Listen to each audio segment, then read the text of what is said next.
नमस्कार दोस्तों, आप सभी का कहानी किस्से चैनल पर हार्दिक स्वागत है।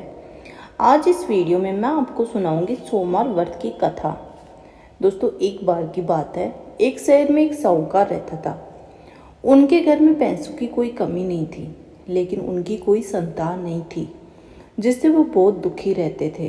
पुत्र प्राप्ति के लिए वे प्रत्येक सोमवार का व्रत रखते थे और शिव मंदिर जाकर पूरी श्रद्धा के साथ भगवान शिव और पार्वती जी की पूजा करते थे।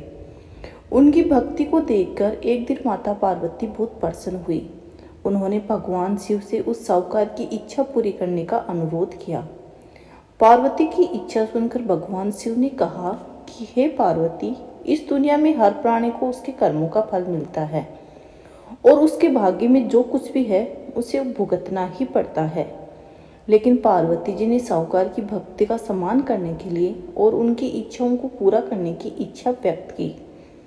माता पार्वती के अनुरोध पर शिव ने साहूकार को पुत्र प्राप्त करने का वरदान दिया, लेकिन साथ ही ये भी कहा कि उसके बच्चे की उम्र केवल 12 वर्ष ही होगी।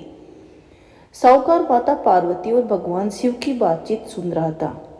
वह इससे ना तो खुश था और ना ही वो दुखी था। वह पहले की तरह ही शिव जी की पूजा करता रहा। कुछ समय बाद साहूकार के एक पुत्र का जन्म हुआ। जब बालक 11 वर्ष का हुआ तो उसे पढ़ने के लिए काशी भेज दिया गया। साहूकार के बेटे के मामा को बुलाकर ढेर सारा पैसा दिया गया और कहा कि वह इस बच्चे को शिक्षा प्राप्त करने के लिए काशी ले जाए और रास्ते में यज्ञ करते हुए जावे। जहाँ भी कहीं यज्ञ किया जाता है वहाँ ब्राह्मणों को भोजन कराकर दक्षिणा जरूर दी जाती है। इसी प्रकार दोनों मामा भांजे यज्ञ करते हुए ब्राह्मणों को दान दक्षिणा देकर काशी की ओर चले गए। रात के समय एक नगर था जहां नगर के राजा की पुत्री का विवाह हुआ था, लेकिन जिस राजकुमार से वह शादी करने वाली थी वो अंधा राजकुमार था।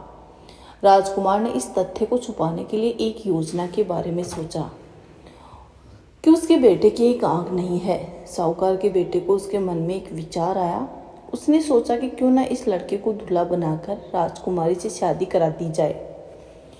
शादी के बाद जैसे इस कुछ पैसे देकर इसको भेज दूंगा और राजकुमारी को अपने शहर ले जाऊंगा।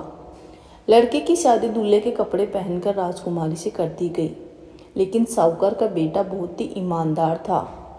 उसे ये उचित नहीं लगा। मौका पाकर उसने राजकुमारी की चुन्नी के किनारे पर लिखा कि तुम्हारी शादी तो मुझसे हो गई है, लेकिन जिस राजकुमार के साथ तुम्हें भेजा जाएगा वह एक आंख से काना है। मैं तो काशी पढ़ने के लिए जा रहा हूँ। राजकुमारी ने जब चुन्नी पर लिखी बात पढ़ी तो उसने बात अपने माता पिता को बताई। राजा ने अपने बेटे को विदा नहीं किया, जिससे बारात वापस चली गई। उधर साहूकार का लड़का और उसके मामा काशी पहुँचे। वहाँ जाकर भी उन्होंने यज्ञ किया। जिस दिन बालक को 12 वर्ष पूरा हुआ उस दिन भी यज्ञ हुआ। लड़के ने अपने मामा से कहा कि मेरी तबीयत ठीक नहीं लग रही है। लड़के के मामा ने कहा कि तुम अंदर जाकर सो जाओ। शिव के वरदान के अनुसार थोड़े ही समय में उस बालक के प्राण निकल गए। मर्द भांजे को देखकर उसके मामा विलाप करने लगे। संयोग से शिवजी और माता पार्वती उसी समय वहां से जा रहे थे। पार्वती ने भगवान शिव से कहा कि स्वामी, मैं इनके रोने की आवाज़ को सहन नहीं कर पा रही हूँ। आपको इस व्यक्ति की पीड़ा को दूर करना चाहिए। जब शिव मर्द बालक के पास गए तो उन्होंने कहा कि ये तो उसी साहूकार का पुत्र है जिसे मैंने 12 वर्ष की आयु का वरदान दिया था। अब इसकी उम्र हो गई है। लेकिन माता पार्वती ने कहा कि हे महादेव, कृपया इस बच्चे को और उम्र दें, नहीं तो इसके माता पिता भी इसके अलग होने के कारण तड़प तड़प के मर जाएंगे। माता पार्वती के अनुरोध पर भगवान शिव ने बालक को जीवित रहने का वरदान दिया। शिव की कृपा से बालक जीवित हो गया और लड़का अपनी पढ़ाई पूरी करने के बाद अपने मामा के साथ अपने शहर चला गया। दोनों उसी शहर पहुंचे जहां उनकी शादी हुई थी।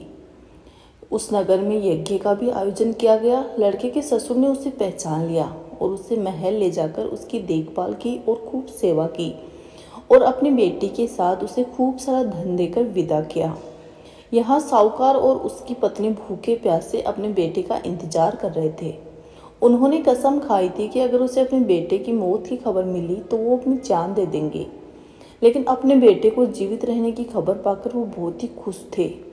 उसी रात भगवान शिव ने व्यापारी को सपने में आकर कहा कि हे श्रेष्ठी, मैंने सोमवार व्रत करके और व्रत की कथा सुनकर प्रसन्न होकर आपके पुत्र को लंबी आयु प्रदान दी है।